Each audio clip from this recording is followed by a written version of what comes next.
Hey, I'm Fluffy, and today I'm going to be showing you guys all of the records that I've picked up from the months of October up until today, 2024. Decided better late than never. Starting off with this first record that I found locally. I've been wanting this record for a long time now in my collection, or at least in my want list. I've had it for a while now. This is an EP, Terry Gibbs Sextet. This is a 7-inch, and it's on the Brunswick label. Terry Gibbs is one of those cats that I discovered early on while listening to jazz and starting to listen to more jazz and stuff. And I really dig all the time periods of Terry Gibbs, which, by the way, Terry Gibbs is still alive. I think he turned 100 this October or November. So he's one of the remaining cats that's still with us. But yeah, Terry Gibbs here with a sextet. Wonderful tunes. I don't think you can find these tunes online. I could be wrong, but saw that Sibling had this for $5. Happy to have this. Very good sextet. All right, so starting off with a 10-inch record that I probably picked up 2 months ago now, and this is one that I'm happy to have. Blue Note 5000 series predates the Rudy Van Gelder stuff, so this is James Moody with strings. Blue Note 5005. This, I believe, is a recording that took place in Paris in 51. This was released probably like a year later on Blue Note. James Moody, who has this like rich and lush tone. I really enjoy the early James Moody records from Prestige, Argo, and of course this one on Blue Note with strings. You can never go wrong with strings. This is really beautiful sounding in terms of the music at least, but sounding wise, as in sonically, you know, I'll let it pass because it's such an early recording. But yeah, James Moody with strings. Super happy to have this one, and I might as well show you guys the rest of the Blue Note stuff that I've picked up. All right, so starting off with an upgrade for me. As you guys may know, I am trying to get rid of my Blue Note 45s, Music Matter 45 RPM records, and so I finally have an upgrade for this record.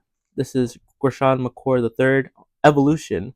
This is a killer record with Lee Morgan on trumpet, Jackie McLean on alto sax, Bobby Hutcherson on vibes, Bob Cranshaw on bass, and Anthony, aka Tony Williams, on drums.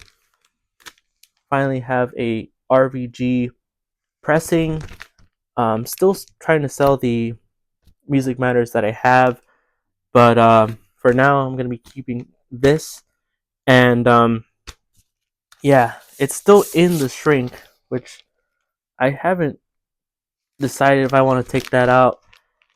This is a early Liberty era pressing, so it's not a first press, but still happy to have this one. As you guys may know, I've been having pretty good luck with collecting these Herbie Hancock records.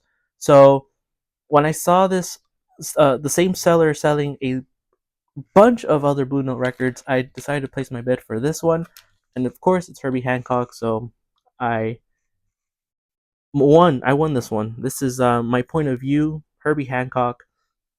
I think this is his second or third record on Blue Note, but I've never really looked at the lineup until I finally had it in my hands. So we have Donald Byrd on trumpet, of course Herbie Hancock on piano, Rashawn McCord III on trombone, Hank Mobley on tenor sax, Grant Green on guitar, Chuck Israels on bass, and again Anthony, aka Tony Williams, on drums. Tony Williams, I realized was in a lot of these Blue Note sessions, these iconic Blue Note sessions. This I know has a Tone Poet, so I could have grabbed the Tone Poet probably, but I think for a while it was sold out. But now, super happy to have this bam right there, Liberty pressing of Herbie Hancock's My Point of View, one of my top Jimmy Smith records, and it's early Jimmy Smith. Um, so this is it right here. Jimmy Smith at the Organ, Volume 1. This is in the Blue Note 1500 series. Uh, there was a Volume 2 for this, and man, the lineup on here is spectacular. You have the late Lou Donaldson on alto sax, Jimmy Smith on organ, Kenny Burrell on guitar, and Art Blakey on drums. We still have Kenny Burrell. He's the only cat that's still alive in this group. Let me also mention that Eddie McFadden and Donald Bailey are in this lineup. My favorite tune on here is There's a Small Hotel. I really love the drum solo in that record, or not record, but that tune. It is fire, magical. It is everything. It is everything. It gives me goosebumps whenever I listen to that tune, and especially to that solo. Jimmy Smith at organ. Don't sleep on these records. Volume 2 is also great, but so far I only have Volume 1. There's a tear down there, but I got this for cheap. Alright, so this next one, I was surprised to have seen this one be part of next year's Blue Note not Tone Poet, classic series. This one I think already got a Music Matters Jazz reissue, so of course it makes sense for this to be reissued in the classic series. But I got this before the announcement, so I'm happy to have this. This I think is a DMM pressing of Lee Morgan's The Procrastinator. Session took place in 1967, and just look at that lineup. Incredible. Stellar, iconic lineup. To see Ron Carter on here in a Blue Note session is just super, super great. Billy Higgins, drums, Lee Morgan, trumpet, of course, Wayne Shorter on tenor sax, Bobby Hutcherson on vibes, and Herbie Hancock on piano. This is an all-star lineup, ladies and gentlemen. Don't sleep on the classic series when it comes out. If you have the Music Matters and you haven't spun it for a while, revisit it. It is super, super good. I'm happy to have this one. Will I get the classic series? I'm not sure, because I'm happy with how this one sounds, and I got it for a good price. So, yeah. This next one, I actually have a little clip, so I'm gonna let that clip roll. All right, so I just got a package in the mail, and I've been looking forward to this one because this is one where I know the record, but in terms of the pressing, I'm a little bit curious of which copy I'm getting. This is one where I would have never imagined I would have gotten this year, 2024, but I saw it for a good deal, and based off me matching the pressings from Discogs through the actual page or the eBay listing, I said I might as well pull the trigger and purchase this. So, but the record that I'm been anxiously waiting for is this right here, Blue Note, Wayne Shorter's Adam's Apple. Now, this is one where I am hoping it has the Van Gelder stamp in the dead wax, and as you can see, really, really clean uh, album jacket. And let's see what this is. I'm so happy. I can confirm this has the Van Gelder in the dead wax. Let's freaking go. And this, I mean, despite the dust, this looks clean. So I'm happy that I got this. It's just a matter of spin cleaning it, and can't wait to spin it. As you can see, I got Wayne Shorter's Adam's Apple stereo with the Van Gelder stamp on the dead wax. This was another sort of gamble thing. I wasn't sure if this was gonna have the Van Gelder on the dead wax, but I made sure to double check, triple check, quadruple check on Discogs. I kept checking to see if the lettering on the labels matched with what the Discogs information said for a true Van Gelder on the Dead Wax pressing, and sure enough, it did, and I'm super happy. I know there's a classic series, but I've said this before and I'll say it again. I want to hear that what Rudy Van Gelder, how he, mastered this and how he recorded it. It's just another experience. And let me know if you guys have a copy of Wayne Shorter's Adam's Apple. This is, I think, 1967 or 66, 67. And yeah, just a super, super great lineup here. All right, so one more Blue Note pickup, and this is actually one that I bought at Amoeba. Um, Man, this is one I have somewhat overlooked over time, but when I came back and spun this, it is super, super good, and I'm happy that I got this for a good price. Boss Horn, Blue Mitchell, 1960. I don't know actually, 1966 maybe or 67. Anyways, this has a large group, and this is right around the time I think where Duke Pearson took over for Blue Note. So this is my first Blue Note label where it looks like that. I think this is the Los Angeles, yeah, Liberty Los Angeles label.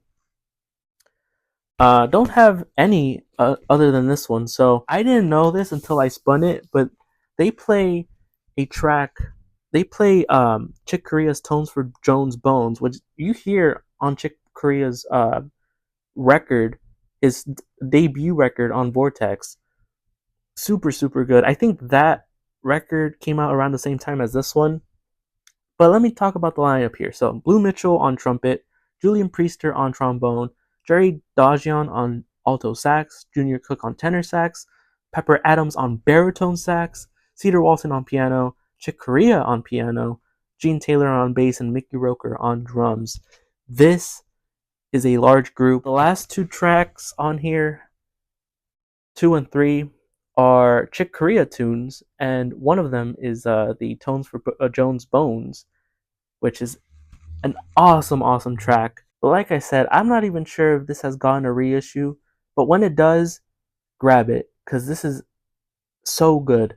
Don't sleep on Blue Mitchell. He has probably like 5 records on Blue Note, and I want to say they're all good. So Blue Mitchell. All right, so now that I've started to show my first Amoeba pickup, I might as well continue my Amoeba pickups. This is an upgrade for me. I've shown this record before, but the previous copy that I had was not in the best shape. This one is in better shape. I did notice that it has a slight warp, but for the price of $5, can't complain. This is another spectacular record.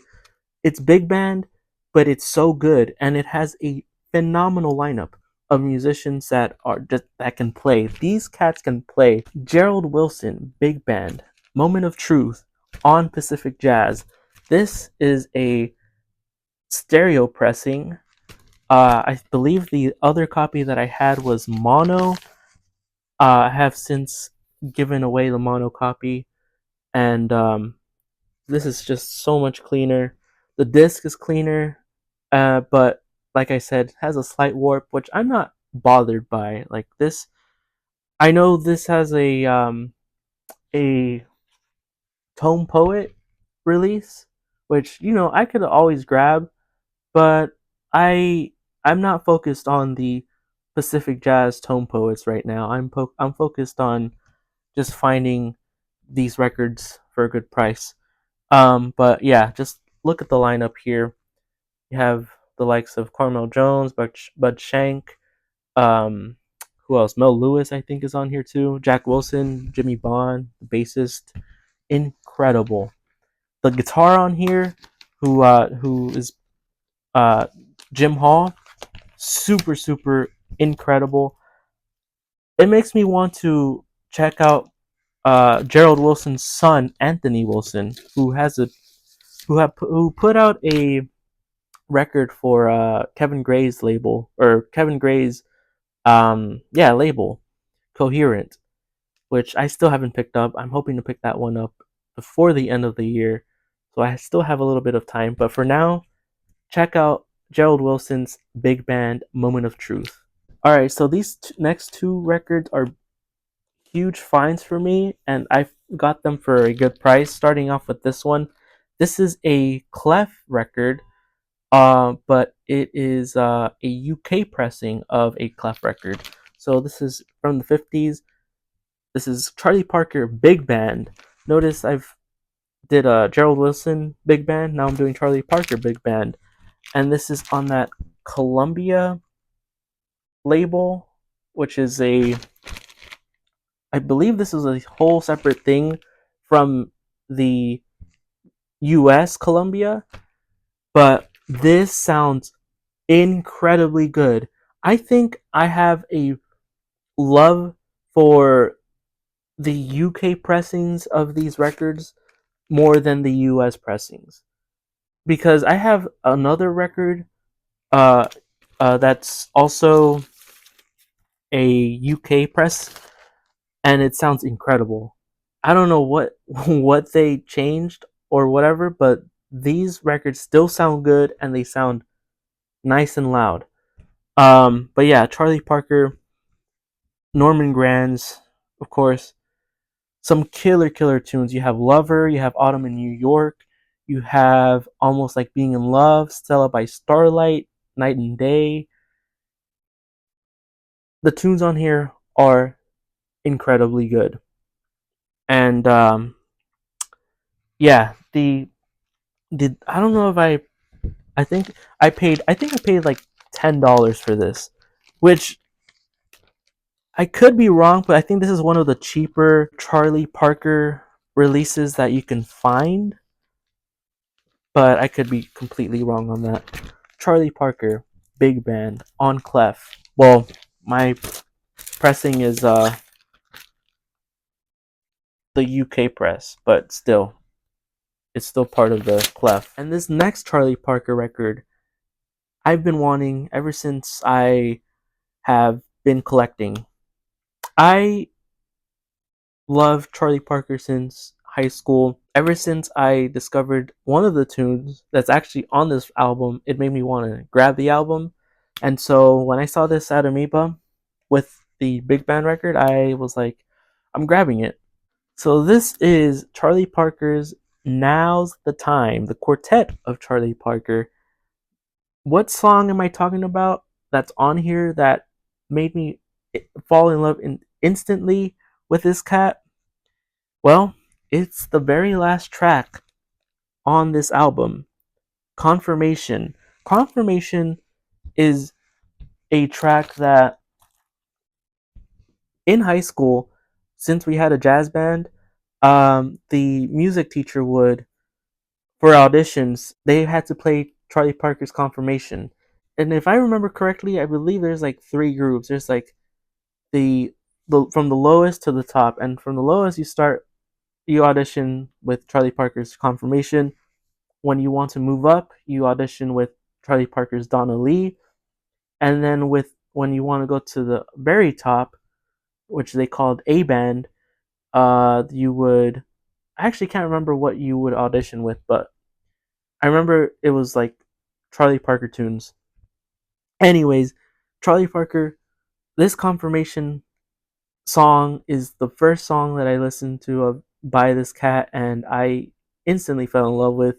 I remember when I started to play the saxophone, I just got cocky and I uh, printed out the music sheet for Charlie Parker's Confirmation, as well as other sheet music.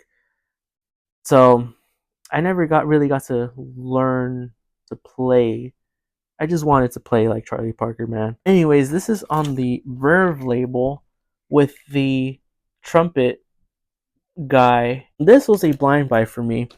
I saw this at Sibylline and I saw the price tag and I was like, for whatever reason they wrote like what genre of music this was, and I guess you could say this is somewhat free jazz, maybe Avant-Garde. I could be wrong about the Avant-Garde, but it was certainly some free jazz. But this is it right here. This is Phantasmagoria, Curtis Clark, Sunship Theus, Roberto Miranda. Had no idea what this was, but I saw that this is on the Nimbus label, and I've been wanting to collect stuff on this label. This next record is another blind buy, but I noticed the lineup on here and I was like, holy smokes, I had not known that this record existed. And this is, I think, my first one on MPS. This is Albert Mangelsdorf and his friends, Don Cherry, who plays trumpet, Elvin Jones on drums, Carl Berger on vibraphones, Attila Zoller. I actually don't know. I think Attila plays um, guitar. Yeah, he plays guitar. Lee Konitz, who plays the saxophone. What does he play though? Alto saxophone, right? Yeah, alto saxophone. And Wolfgang Donner. What does Wolfgang Donner play? I actually don't know who the last guy is, but he's on there. And this is some good stuff. This is a later reissue from the 70s, I think. But I got it because of Don Cherry, Elvin Jones, and of course Carl Berger. And of course, I've wanted more trombone records. This is a good record. Back to Amoeba. I showed a record on a label that I started to collect or want to start collecting, and my friend Jazz Brad, shout outs to Jazz Brad, he gave me a record on this label, which I had no. It was more of like a blind listen when I received it, and this is also a blind buy. I hear that this label is good, so I want to start collecting. And when I saw this at Amoeba, I was like, yes, I'm grabbing this. So this is Han Singer slash Christman duo. M meets Emils. Emils? Ear meals. Okay, ear meals. I cannot read that. But ear meals. So I think this is a duo. Yeah, this is a duo on the Moors music label. Like I said, I had no clue what this record was about, but anything on Moors, I feel like just cannot miss out on and just grab it. But yeah, this is awesome stuff. I really enjoyed this. I spun it once, but it's been a while. Cause these Amoeba records that I grabbed is probably from a month ago now, and simultaneously I'm also doing school, so whenever I have the time to spin the records, I'll be listening to records, of course, and yeah. But yeah, Ear Meals. This is a good record. Pick it up if you find it in the wild, and uh, for $10, yeah, could not go wrong with that. Okay, I mentioned Jazz Brad, which if you don't follow him on Instagram, follow him on Instagram after you watch this video, of course. Jazz Brad had sent me the Mowers record a while back, and this one just came in the mail not a few days ago actually. And this is another record that I overlooked because it's on this label. I think originally on MPS, but this is Bill Evans Symbiosis on PAUSA. I believe it's still considered MPS, like it's like a subsidiary, if you want to say. This is a Bill Evans record that I've overlooked, and man, this is, I believe, 1974. This record is totally different from the usual Bill Evans that I've heard. And I'm saying this in a good way. Bill Evans is accompanied by like a larger group, and he still has his typical trio. But yeah, Eddie Gomez on bass, Marty Morell, and a ton of musicians on here. Look at that lineup. Incredible. But yeah, I spun this and it sounds amazing. I would consider this an MPS. Well, I'm gonna say it's a PA USA because it's on that label. Might as well show it here. Look at that. It's on this brownish label. And 1974. Thank you, Jazz Brad, or Brad Teal. This record I've had from October, I think, and this is one that I cannot stop spinning. This record I got a deal from on Discogs, and yeah, I'm so happy to have this one, guys. This is Wayne Shorter's Second Genesis. This record is so good. Released in 1974, but recorded in 1961, in the early 60s. I don't know why VJ shelved this record, but man, it definitely sounds like the tunes on here sounds way out of its time. Like it sounds from this time period, I want to say, from the 70s. But no, it's from the tunes. The recording took place in the early 60s, and Wayne Shorter, man, that guy was a genius in music. He is accompanied by Art Blakey on drums, Cedar Walton on piano, and Bob Cranshaw on bass. A nice quartet, and yeah, super super happy to have this one. Wayne Shorter. If you guys have not heard of Wayne Shorter's stuff on VJ, listen to his introducing record, listen to his Waning Moments record, and also listen to Second Genesis. Like I said, it was released later on but recorded uh, early for Wayne Shorter. Okay, this next record was somewhat of a disappointment in that I've been waiting for this one. It came from Spain. It when it arrived, it did not come with an outer sleeve, and I think it came inside the record. Somehow, some way, the record did not snap or anything. But I noticed how let's just say it's not the cleanest record or cover and record, but this is on Black Jazz. This is Cleveland Eaton. What is the name of this? Plenty Good Eaton. This is a promo copy on Black Jazz. This is one that I've had in my want list for some time. This is 1975, and it's here's what I want to say.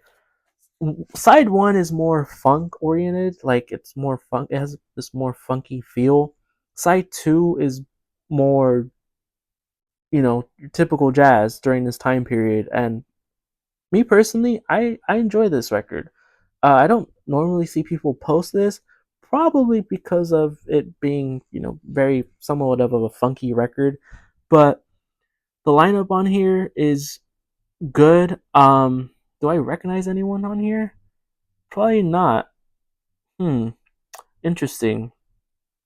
Might as well show you guys. If you guys notice any or recognize anyone on here, let me know so that if you do recognize someone on there and they are in other records, either as a leader or uh, you know, just in the personnel, let me know.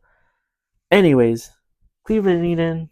This is on Black Jazz, later Black Jazz. This is probably one of the last Black Jazz titles released on the label.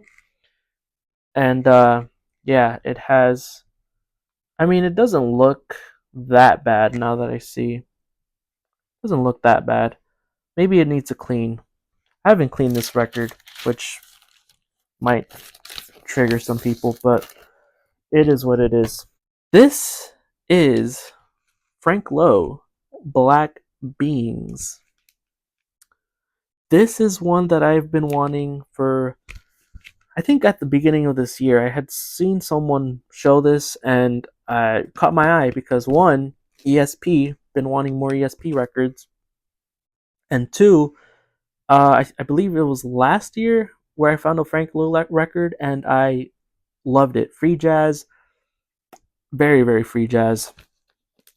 I will say, however, was not a fan of how this record sounded. It sounded muddy. It sounded very low noise. But man, the vinyl is heavy. It is heavy. This is probably like a 200 gram uh record. But yeah, disappointed with how it sounded, but I love the music on here. This is probably 1973. Incredible. Who is on here? Frank Lowe on tenor sax, Joseph Jarman on soprano sax, alto sax, Rashid Sinan on drums, The Wizard on violin, and William Parker on bass. Huh. Now I'm starting to wonder, is Rashid Sinan supposed to be Rashid Ali, or are they two completely people? And now I'm wondering, who is the Wizard? Maybe he was not part of ESP, so he went by a different name. I don't know. But Rashid Ali. Speaking of Rashid Ali, these last few records, I've been getting into this Rashid Ali kick, as well as Frank Lowe kick, personally. It all started when I watched a video on the Ken McAuliffe channel. Who was the guy? Who was the gentleman that he interviewed or had on his video? Um, Let me check because I actually want to give the shout out to both of them. So let's see here. Of course, it was Billy Drummond. Shout outs to Billy Drummond for showing a very nice and interesting stack of drum records. I'm gonna say it. Billy Drummond, he put me onto this record. So shout outs to Billy Drummond and thanks to Ken McAuliffe for putting the video or videos because I believe it was a two-parter, three-parter series. I can't remember, but it's this one right here, Rashid Ali Moonflight, with the Rashid Ali Quartet slash Quintet. This is on Survival record label, which is Rashid Ali's essentially Rashid Ali's record label that he created, and I believe Frank Lowe was like also co-founded the record label, but it essentially is a Rashid label. I think there's more Rashid Ali stuff on this label than there is Frank Lowe. So let's see. This has James Vass on alto sax, Charles Eubanks on piano, Benny Wilson on bass, Marvin Blackman on tenor sax. Let's see. Benny Wilson on bass again, Charles Eubanks, Rashid Ali on drums. Might as well show you guys the back. Very, very, very clean. Has this like textured cover. Pretty darn neat. Recorded in 75, mixed in 75, and I believe this was put out in 75 as well. Rashid Ali, like I said, I started to get really interested in him because I remember earlier this year I found at Amoeba the John Coltrane. What was the name of the record? But anyways, it's the record with John Coltrane and Rashid Ali. It's the duo record on Impulse. Incredible. That record, my goodness, probably one of my favorite John Coltrane records now. But man, I was impressed with not only Coltrane, but Ali, Rashid Ali. He is just a master at his own craft. And the drums, man, his drumming on here is so darn good. Uh, it, like I said, got me into a kick, so I've been having his records in my want list, and also I've been putting his stuff as a record leader in my want list and as a sideman on my want list. So I started to look into what else is that he's done. Like And here's the thing, I found that a few years ago, I believe it's his Rashid Ali family, his family revived the label in that they released two titles. One of them being that they reissued the very hard to find or very expensive Rashid Ali Frank Lowe record Duo Exchange. They decided to do a reissue of this called The Complete Sessions.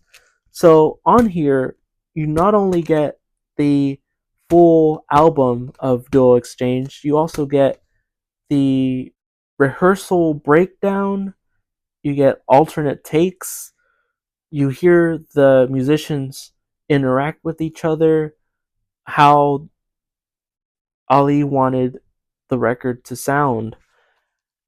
This is a double LP, and my goodness, this is the real deal. So, like I said, double LP. This is both on 33 RPM, and yeah, decided to get this one, and I'll show the next one in a bit. But this was put out in 2019. Again, Survival Records. And let's see what the hype sticker says. Rashid Ali's legendary label roars back to life with improved reissues of the torrid 1970s LPs and new treasures from Ali's archive. Stout and tip-on jacket, pressed on RTI. This is super, super good and affordable. Grab this record. Not only grab this record, but grab this next one. Though this is more an archival release, this is still the real deal. I mean, this was done correctly. Another one released in 2019, I think, or 2020, Rashid Ali live at Slugs. So this is the first. This is called First Time Out live at Slugs, 1967. This is like early stuff of Ali. I think this is like right around the time where he was with Coltrane and Alice Coltrane and who else was he with? I can't remember, but with the Coltrane group. This is one to get if you're a fan of archival recordings. And I mean that in the most polite way. This sounds pretty good for an archival. I mean, there's some dropouts here and there, but this is good. And just like the Duo Exchange records, this is a double LP. I can't complain because, like I said, these records are affordable to this day. And just like that record, the Duo Exchange Complete Sessions, this one is done correctly. Style and tip on jacket. This is a gatefold. I haven't taken off the shrink, but pressed out RTI. And I can't remember who mastered this, but they did a good job with with the archival stuff. So this is a quintet. Dewey Johnson on trumpet, Ramon Morris on tenor sax, Stanley Cowell on piano, Reggie Johnson on bass, and Rashid Ali on drums. Ladies and gentlemen, this is one. Do not sleep on this. If you're a fan of Rashid Ali and you want to complete his collection, get this. Get the Duo Exchange Complete Sessions, and hopefully there's more. Hopefully there's more proper reissues by the by this label again. But yeah, that is it for today. Of course, as soon as I end my video, I check to see the mail and I get a package. I've been waiting for this package. I didn't think I didn't think I would get this year for whatever reason. Never got a tracking number or anything. I'm pretty sure this company record label didn't send out any tracking numbers. They just winged it and sent it out with no notice. But I'm glad it finally arrived, and it's Roy Hargrove and Mulgrew Miller in Harmony. Yeah, in Harmony. Released in 2021, I believe. Originally recorded in 2006 and 2007. this is one that I've been looking forward to. I've streamed it and I really, really enjoyed it. 4825 is my number out of 7,000. I really like these Residence records. I'm hoping that this record sounds good. I really enjoyed how it sounded through streaming, and I want to start collecting more Roy Hargrove records. This is the first, so very, very happy. If you stuck around this far, thank you so much. As always, I truly appreciate it. If you haven't followed my Instagram, follow me on there at Fluffy Records LA. Gonna be making some more videos before the end of this year, so be on the lookout for that. But yeah, thank you so much again, and I hope to see you guys in the next one. Take care.